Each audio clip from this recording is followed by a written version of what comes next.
Hey everyone, it's Megan here with another Mondays with Megan tech tip for you. This week I'm going to talk about a tip in Teams that I just learned this week and wish I would have known sooner, so stay tuned. Alright, so this week I'm going to tell you guys a story about something that happened to me this week. I was using Teams and all of a sudden I could not chat.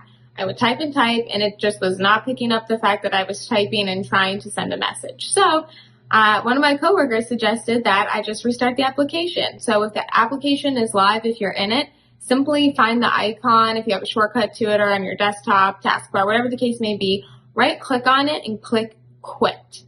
That closes the application and then you relaunch it, which restarts the application. Everything worked fine.